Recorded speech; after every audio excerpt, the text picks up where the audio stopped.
First, the highlights. Lagos State Government warns against indiscriminate handling, storage of combustible items. President Tinubu calls for global tax system review. On the foreign scene, dozens missing in China landslide.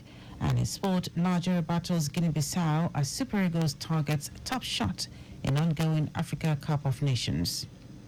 Now the details. I am Dele Agadumo. The Lagos State Government has warned the general public against indiscriminate handling and storage of combustible items. Commissioner for Special Duties on Intergovernmental Relations, Olugbenga Oyerinde, and Director General, Lagos State Safety Commission, Lanre Mojala, in a statement affirmed the commitment of Governor Babajide Sanwo-Olu's administration to the safety of lives and protection of citizenry devoid of hazards. Oyerinde said it has become imperative to alert the public on the need to be more safety conscious as the risks inherent in transporting, handling combustible materials, fuels, chemicals, other dangerous goods are huge and can lead to quantum loss of lives, property and litigations. On his part, Mojala said the value for lives cannot be quantified and the Commission has commenced a Safety for You campaign aimed at making safety a priority for every Lagosian. He also said the campaign focuses on raising awareness and encouraging proactive safety measures in personal, occupational and business contexts. Mojala urged the public to report stockpiles of any form of dangerous goods to 07000 safety or to the nearest security agencies.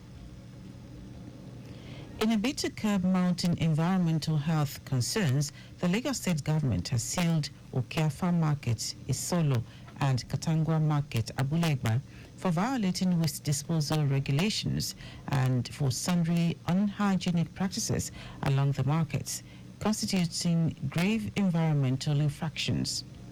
Commissioner for the Environment and Water Resources, Tokumba Wahab, noted that the government's Zero Tolerance for Waste initiative, which started last year, is still on course, stressing that any market or facility engaging in reckless waste disposal would be sanctioned. Wahab assured residents that the markets would remain sealed until stringent hygienic and waste disposal measures were implemented and compliance maintained, stressing that the state government is totally committed to ensuring cleanliness in all parts of the metropolis. In his words, the Managing Director and CEO of the Lagos Waste Management Authority, LOMA, Muyiwa Gbadigeshi, urged various market executives to always mobilize their members to abide by waste management regulations, including the use of the double dino bins provided for markets and observance of hygienic habits in their activities. He warned that the Zero Tolerance initiative would be pursued more vigorously this year, adding that markets that refuse to embrace basic and decent waste disposal practices would not escape sanctions. The Lagos State Fire and Rescue Service says it has successfully contained the fire at Mandela's building with collaborative efforts by emergency responders. Its director, Margaret Adeshaye, in a statement says the fire, which affected the 2nd to 7th floors, originated from careless welding during the installation of a generator on the 2nd floor, intending to expand trading space. Adeshaye says despite challenges with stacked goods and limited accessibility, responders curtailed the damage. She adds that the building housing various businesses experienced no fatalities, while 6 members of the public incurred minor injuries and were promptly treated at the scene. The Nigerian Ports Authority (NPA) says the Lekki Deep Sea Port has received the largest container vessel to sail on the Nigerian territorial waters. NPA says the vessel, christened Mask Edin, measures 369 meters in length. According to the Managing Director of NPA, Mohammed Bello Koko, the vessel has a breadth of 48.2 meters and carried a gross registered tonnage of 142,131 metric tons. Belokoko says the development validates the assurance given by the agency during the signing of the Presidential and Ministerial Performance Bond in December 2023 that the agency is poised to provide the leadership and technical guidance required to maximize the potentials inherent in marine and blue economy.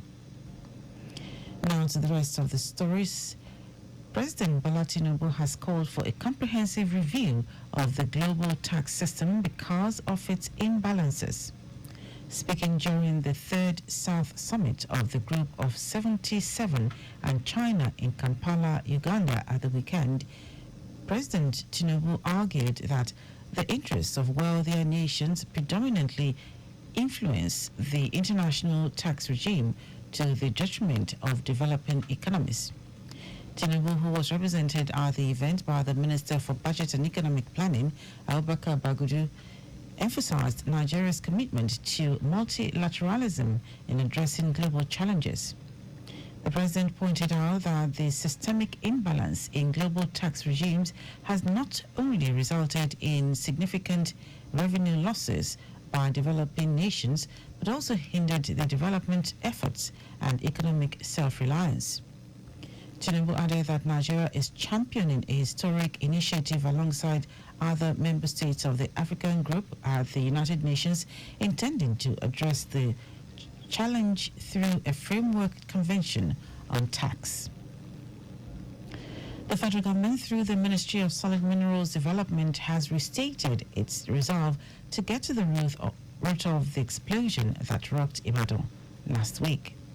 The Minister of Solid Minerals Development, Dele Agadumo, in a statement by his Special Assistant on Media, Segun Tomori, said the federal government is committed to unraveling the real cause of the explosion to determine the next action.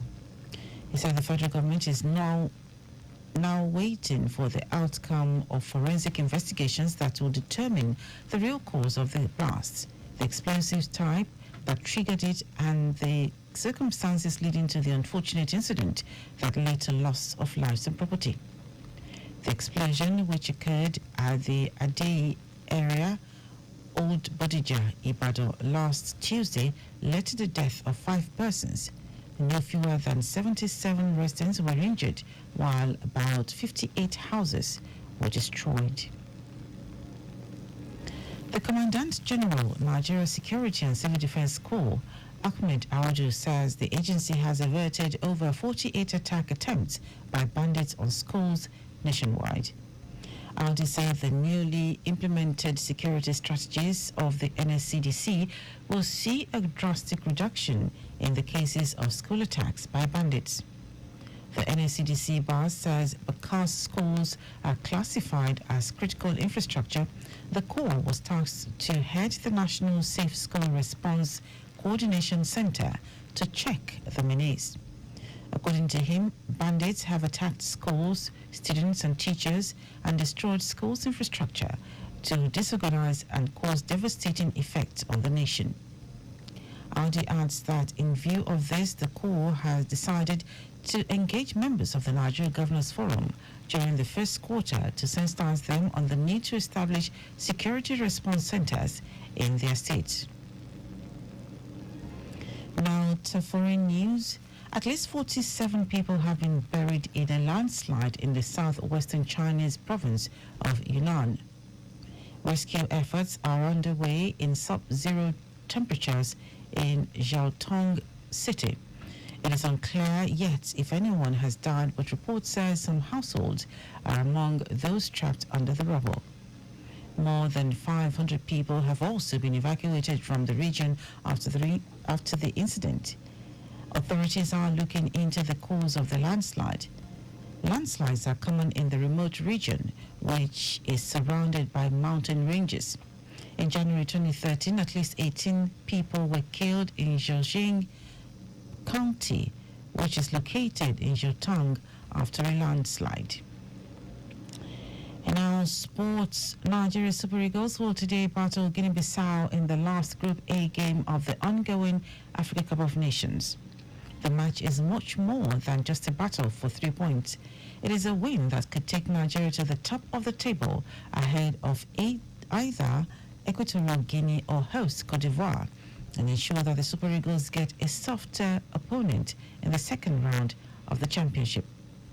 Nigeria has 4 points from the first 2 games, same as Equatorial Guinea, which currently leads the group on superior goals difference. The Central Africans will meet Cote d'Ivoire, which is third on 3 points in their last group game today. Guinea-Bissau has no point after 2 games. And the match will hold in Abidjan by 6 p.m. Nigerian time. That ends our news at 10. Just before we go, ensure the registration mark on your vehicle is clear and visible at all times. You can follow us and like all our various social media platforms: X, formerly Twitter, Lagos Traffic 961, Instagram, Lagos Traffic Radio 961. Watch us live on Facebook, Lagos Traffic Radio 96.1 FM. On YouTube, subscribe and watch all our previous programs and news on our channel, Traffic Radio 961. Did you know that the Sanwo-Olu administration provided 450,000 pupils with e-learning devices? You can get more details on the Lagos State Government website. To end the news, are the highlights of the major stories. The Lagos State Government has warned the general public against indiscriminate handling and storage of combustible items. President Bola Tinubu has called for a comprehensive review of the global tax system because of its imbalances. We also told you that at least 47 people have been buried in a landslide in the southwestern Chinese province of Yunnan. And in sport, Nigeria Super Eagles will today battle Guinea-Bissau in the last Group A game of the ongoing Africa Cup of Nations. For contact with the newsroom, send a message to Lagos Traffic Radio at lagosstate.gov.ng. That ends the news broadcast compiled by Abiola Fabolagun. I am Dele Agadumo. Good morning.